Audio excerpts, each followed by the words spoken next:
Hello, listeners. My name is Charles Scott, and I'm here with, Charles Scott Jr. How you guys doing? and here we are another week with Can We Talk? Yes. We are here to give you some informative information about the economy and about real estate, and maybe some ideas and some tips that can help you out with your financial planning. Yes, and we can date this episode. We can say Happy New Year. This is our first episode of 2023. And just like last year, if you've been subscribed and looking at every episode, you're going to be in with a wealth of knowledge. We're going to give you information not only on real estate, but things that can help you in your life. Not only that, we are hopefully going to be able to help you be able to apply for that mortgage to get into that home that you want to get into. Yes. And if you're out there and you're already in a home, maybe you want to think about some different type of investments. You know, they always say that you take advantage of adversity. So when things look like they may not be that good for the economy, that's when you come into roaring into business. A lot of people go into business for themselves, start finding out some of the things that they can do. One of the things I wanted to concentrate on today, we're going to talk about, is that with the changing market, you have to adapt. Yes. The other day I was listening to an economist, and they were talking about the Wall Street, and they were interviewing this president, CEO of a company, and they were asking what was their success, and they said that their success is to be able to adapt. You got to think on your feet. When things go this way, you got to be able to change. Got to be 2 steps ahead, as they say. You know, it's like, what is it? Sometimes it takes 2 or 3 miles for a ship to turn around. So you got to be able to adjust, foresee some of the things that you think are going to happen, and then you adjust and you adjust as you go along. Exactly, as we were going to say before. Since early summer of last year, we've been talking about this year, 2023, and what's going to come about as far as we do see interest rates going up, but that should not deter someone from buying a house because, in fact, it'll be less competition for you to buy that house. With the higher interest rates, you're going to see a lot of institutional buyers get out the market because at that point, with the low interest rates we've experienced over the last 2 years, I'll say the money was what they call cheap money. You see a lot of people pulling out loans that may be having balloon mortgages or stuff at the end. But now I would say we're returning to what we say a more normal market where we can have more of a inventory, I'll say. Not only that, one of the things that we've been talking about and what's driving the market and what's driving some of your decisions may be the interest rates. So we talk a lot about interest rates. So let's see how that can work to your advantage. Yes. Now I'm addressing this to the investors out there. If you're looking to buy a property and maybe you're going to buy that property and flip that property, maybe you're going to buy a property and you want to turn around and just keep it for a short period of time, maybe you're going to live there for a short period of time, then the interest rates can actually benefit you because there's 2 types of interest rates that you have, a fixed and a variable. Yes. Now, a lot of people I notice, in other words, are going, if you're an investor, it would actually benefit you to do a variable mortgage. And the reason why? Because variable mortgages normally are lower than fixed mortgages. Correct. But there's a reason for everything. So let's say you're an investor and you're looking to purchase a property, and you're only going to keep that property for no more than about 6 months or a year. You're going to buy a rehab. I have a lot of people calling me for rehab properties. Yes. So look at this scenario. Let's say you go into a fixed mortgage, and let's say the fixed mortgage is around 7%. So that means for 30 years, you've got a 7% interest rate. Doesn't change. Doesn't change, stays the same unless you refinance it down the road. But now, you're an investor. You're not going to keep the property for 30 years. Nope. What are you concerned about? You're concerned about maybe keeping that property for maybe 6 months, maybe 7 months, because you got to buy it, you got to get the materials, and then you got to fix it up, then you got to raise the price, and then you're going to sell it. Exactly. So let's say you get a variable interest rate, and the variable interest rate is only 4.5%, 5%, because it's a variable rate. The bank knows that down the road they can make more money on you if you keep it for a long time, but you don't plan on keeping it for a long time. Exactly. So go in at a low interest rate, get a variable interest rate, and then later on you're going to sell the property. Now, what's the pros and cons of a variable interest rate? Oh yes, I would say I'll start with some of the cons because bad news first. All right, so let's say you have this variable interest rate. Now let's say you remodel the house and you price it too high. You may have the house on the market for a very long time to the point where you start reaching the terms of the loan that say, okay, at this point, year number one, we're going to raise the interest rate from, let's say we said 4.5 up to a normal interest rate, 7% or beyond that. So you must make sure you have a strategy and a plan before you delve into a variable interest rate, because remember that interest rate will change up and down. May go up, may go lower. Most of the time it goes up because you start with a favorable interest rate. Right. So that's one of the pros and the cons. Variable interest rate, if the interest rate the interest rate is not fixed, it's not permanent, so the interest rate can go up. You're trying to get in there and get out of there before the interest rate goes up and sell it, because at that point in time, you're selling the house, you're paying off the mortgage. Exactly. The mortgage is paid. So no matter what happens with the interest rate, you don't care, because now the house is sold, you have your money and you're off to the next property. So it's a matter of, there's something for everyone. It's a matter of what is your strategy, what is your plan. And then there's also what they call the balloon mortgage. Now, oh yes, we don't mean the mortgage is going to float up into the air and disappear.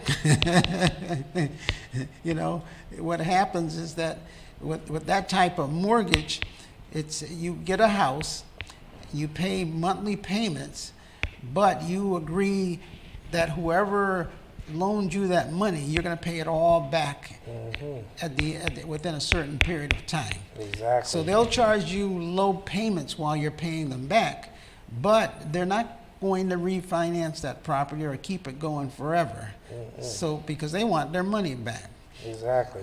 Main thing that we're saying is that there's all sorts of different strategies out there depending upon what you are looking to do. And how do you find out about all of these strategies is you give us a call. We've been in the business for 38 years, or I have. We are real estate agents throughout the state of Connecticut. We handle New York. So we know a lot. We teach a lot of classes on real estate. Our main office is right in Bridgeport, North Avenue. And so you can contact us because everybody has a different situation. I was going to not interrupt you, but I was going to say another thing with these, let's say, variable rate mortgages. Remember to read the terms very closely, because some people may say, oh, if it's that easy, I can keep flipping these houses. Remember, some of these loans will have prepayment clauses where if you pay the loan back too quickly, they may have a fee or something like that, I believe. Called a prepayment penalty. Penalty. Because if I loan you all of this money at a low interest rate, and then I want to make money because you paying me back, that's how I make my money, from the interest that I get.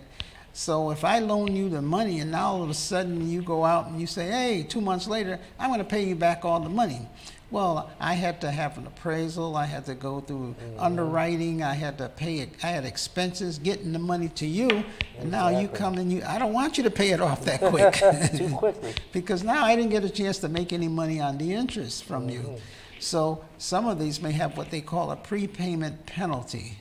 So that means if you pay it back with too early or within too quick a time, I still am entitled to make some money. So there's a penalty that you have to pay. Some of them may not have that. So as my son said, you have to check the fine print to see if it's got a prepayment penalty or if it does not. Some may not have the prepayment penalty.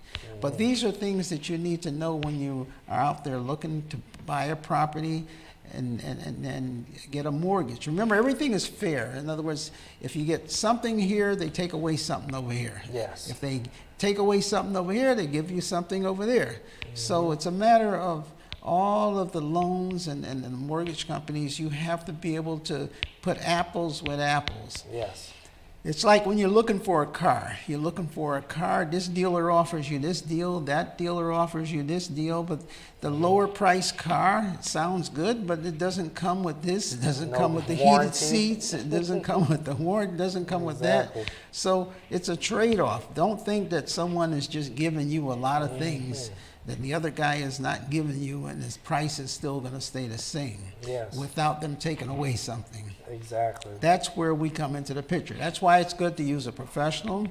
That's where it comes into the picture. We can explain it to you. Hopefully you're watching this channel and you're telling your friends about this Yes. channel, because what happens is that when a lot of times you're asking for advice, the person giving you advice may feel as though they're giving you good advice, but they're only giving you advice that they know For or what example. they've experienced. I was gonna say, for example, a lot of people are saying, you know, they rely on their relatives to give them information about houses, but remember your uncle, your aunt, they may have bought the house in 2005, 2006.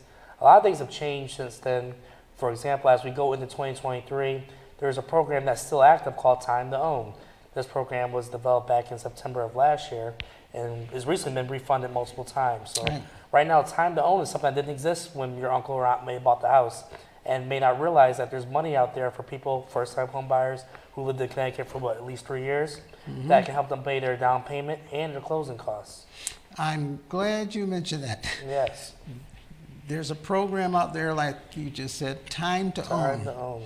Now, anyone out there that's looking to buy a house right now that maybe you're a little short on the down payment, or not a closing cost, they don't give you the down, well, yeah, you can use Yeah, it for down closing payment. costs That's, up you to know, that's $25,000. when I think about it, I'm almost tempted to say they don't do that, but they do that. Yes. There's so many things that this program does. And if you're looking to buy a house, this is money that you don't have to pay back if you stay in the house, what is it, after 10 years? And every year they forgive 10% of it. Yes. So that if you stay there, you don't even have to pay the money back. And they can give you from $25,000 up to $50,000. Correct. This is a program that the state of Connecticut has put in place, and there's money there right now. Like last time we checked, how much was I there? believe around $7 million. Now, $7 million. So that this is money that if you're looking to buy a house, it's called Time to Own. You can look it up. You can Google it. You can go on the internet. It's Time to Own. And they can give you, depending upon the area in which you're buying in, $25,000 or up to $50,000 to help you buy that house. Exactly. And it's not included in your mortgage payment. So that means that when you're making your mortgage payment, let's say you're buying a house for, say, $300,000, and you use $25,000 of their money. So the payment that you make is only going to be based on $275,000. Exactly. That $25,000 that they gave you is not even going to be a payment every month for that. Very true. And if you stay there long enough, you don't even have to pay that back. Now, it makes a difference because sometimes that is the money that people use for their down payment and their closing costs. Maybe they have a good income, they can afford the mortgage, but they just haven't been able to save up enough money. Exactly. Now, another thing I would say with this program is very beneficial for first-time home buyers and stuff like that, but also that we're realtors that have experience in it. Make sure when you're looking for a house, you have a realtor that knows about the program. Some realtors may not even know this program exists. We're on the phone daily with our local loan officers and with Chaffa themselves to see what the new details are with the program. Exactly. And because the money is not going to be there forever, Exactly. every day it dwindles down. We check every day to Every see day. how much is left. You know, how many loans did they put out this day? What's the balance in there? So if you find a house, you can have your loan officer reserve that money for you, whatever Yes. amount that you feel as though that he feels as though you may need to make your deal work. He can put a reserve in saying, I want you to hold $25,000 for this client. We had a client recently where they put in for, was it $37,500 that person can get to go towards helping them get that particular house. So you see, this is real money. These are real programs that are out there. Now, that's why I say, we keep abreast of all these programs. One of the advantages of using us is that we not only see them into those programs, there's other programs, there's a Housing Development Fund, there's the Chaffa program, there's the FHA program, there's conventional programs, there's down payment assistance programs. Yes. Many cities have their own programs. And I was going to say the Bridgeport DAP. The DAP program, DAP, standing for Down Payment Assistance Program. Fairfield, they have a program. Correct. For the, Stanford, they have a program. New Haven, Connecticut, they have a program. So you see, there's programs that are out there that can assist you in purchasing a home. That's why you want to give us a call. Definitely, and work with someone that knows these programs. 'Cause like I said before, a lot of people don't realize there are so many programs. Exactly. A lot of people don't know that the programs are out there. A lot of the realtors don't know that there's the programs that are out there. And you can't go back retroactively after you bought a house and say, No. I didn't know about the program. Can't go back and say, can I use time to own to pay my closing costs? No, Can you give me some of that money? No, doesn't work like that. Nope. You have to apply for that money. Correct. Main thing we're saying is that you have to be able to work with someone that can search out the programs or know the programs, know or have your interests, your best interests at Yes. stake. Where can we put this person, or where can we put that person, or what? Or even if we don't have the answers, we deal with mortgage people or the mortgage companies that have programs that can assist you. People that Exactly. have experienced in it. And that's a great part of it also. You just can't go out there blindly. And it's always, I find it's best always to use local people. Oh, yes. Even with your mortgages. It amazes me, some of these people, they go on the internet and they Google it and they call this person up. Well, how about this? You see, I'll say this past Super Bowl, I'm not going to name the company, but they're encouraging people to download the app, enter their financial information, and get a mortgage quote within minutes. So how accurate is that? Well, you have also a lot of the national companies that are coming and they're evaluating properties, Oh, yeah. And there's a lot of new national companies that come out and they use statistics, Algorithms. They'll look at a property and they'll look at the square footage of that property, and they'll say, okay, this property is worth so much money, and this property is 1,200 square feet.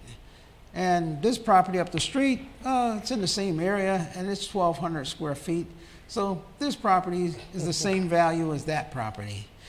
But what if the property up the street has been totally remodeled? They got granite countertops, they got stainless steel appliances, they got a finished basement. Exactly. It's all done over inside, updated electrical, and the other property down the street doesn't have anything. So how can you say that both properties are worth the same amount of money? Exactly. But we're saying this algorithm is only so accurate because that also works in the reverse. But if the property, it says it's worth $300,000, and you go to the property and it's an abandoned building and there's an oil tank underground, I think it's Oil drastically tanks. less worth than $300,000. So remember, when you see a property on, I'll say, some of these popular websites, and they show you an estimate of what it's worth, make sure you work with a realtor who can then look at that and do his own comparables, because what a realtor has access to is the MLS, which shows the current sales, real-time sales that these apps take data from. So that data may be a little bit outdated versus the data your realtor would have, which is real-time. Another thing that you want to do is that when you're looking at finding your team, you're putting together your team. We always say it's always best to go out there and work with a team of professional people that are going to help you, whether or not you're looking to invest in a property or if you're just a single homeowner. And that team consists of your lawyer, because the lawyer is going to, and a real estate lawyer. You don't need a criminal lawyer to do a closing.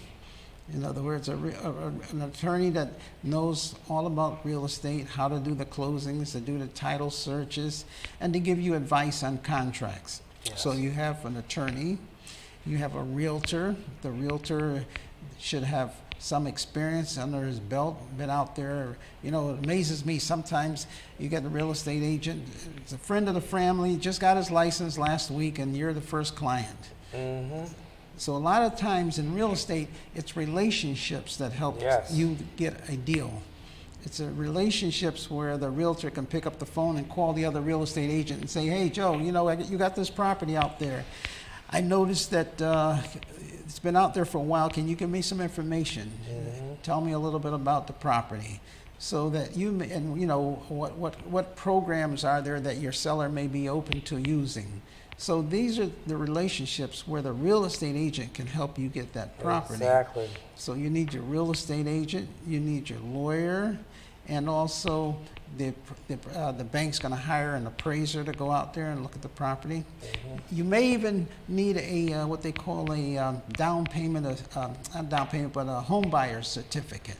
Oh, yes. In other words, so there are nonprofits out there where you have to go and take a home buying class. Very true. And that home buying class, at the end of it, you'll get a certificate stating that you learned all about mortgages, you learned about buying a property. And if you're buying a multifamily, you may have to get a landlord class that you may have to take. Yes, that's also provided by the nonprofits. Provided by the nonprofit. So there's a team of people that are going to help you out there in buying the property. Because maybe you might want to buy a multifamily. And we may say to you, well, okay, let's give you the pros and cons of buying a multifamily house. Exactly. You I know, would say we get a lot of calls about multifamilies. I'll say one of the pros is, yes, as you move in, your tenants can help you pay the mortgage. You know, if you have income coming on the second, third floor, or maybe it's a two-family, you live on one side, the tenant lives on the other side, you have income coming in. That's definitely a pro. Another pro I would say is equity. I'll say multifamilies build a lot of equity quicker because it's an income producing asset, I'll say. So I'll say it's more liquid than a single family. the other thing is that supply and demand. I just want to put this out there for everybody that's listening today. In the past year, there was a run on multifamily houses. A lot of Yes. people wanted to get the multifamily houses. They got to have a multifamily house. We've had some requests for different cities within the state of Connecticut where there are no multifamilies available. Yes. Zero. And I was even surprised myself. I had people call me and say, hey, I want to buy a two-family house in this particular area. And I check and it's none, zero. I said, wow, this is the first time. I've been in the business 38 years, and it's the first time I've seen where in some cities or particular cities, there were no multifamilies available.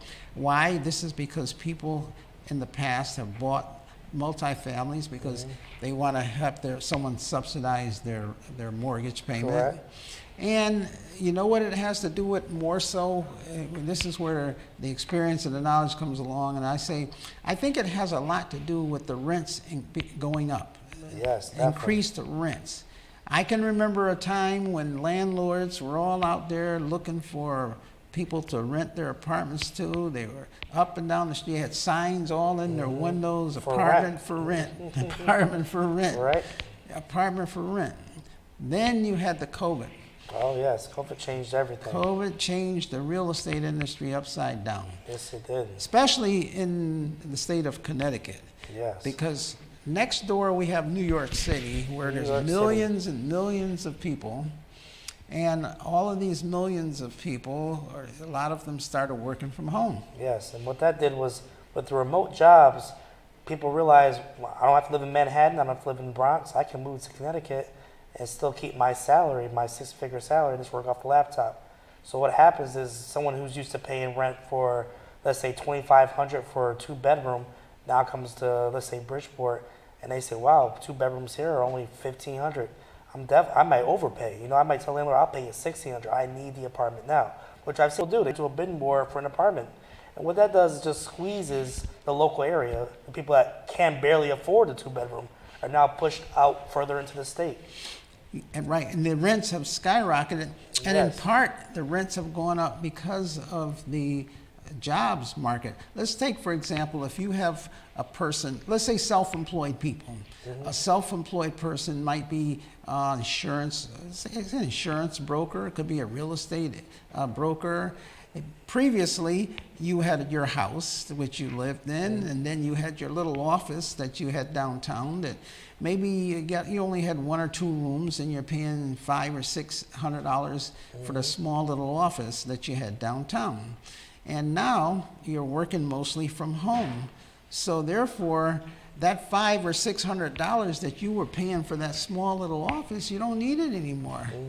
So therefore, that's something that you could pay rent for or pay on your mortgage.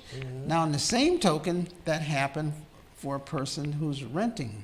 Yes. Maybe the person is renting, maybe a single family house, or maybe renting an apartment, and now instead of paying all of that money for their little office, they work out of their home. So therefore, they can afford to pay more rent and still save money because they would normally have the office that they'd have to pay for anyway. Exactly. So what's happening is that because the rents have skyrocketed, the landlords are able to keep their homes and decide not to sell them. Yes. So why should I sell my house, my two-family house, when I'm getting good rents? So therefore, you have a little shortage of multifamily houses out there.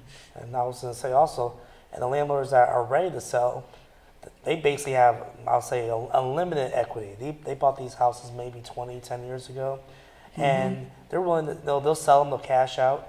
Now, the new buyers, the person that comes in, for example, we mentioned New York again, they're going to be paying the new price, which is going to be at the top of the market. They're going to have to increase those rents to supply, enough money to pay that mortgage. So they're going to increase the rents. I've seen 40% sometimes. The main thing that we're trying to emphasize is that if you're looking to do anything, call us. We can sit Yes. down. We're generalizing right now and giving you an overview of what's happening out there in the marketplace.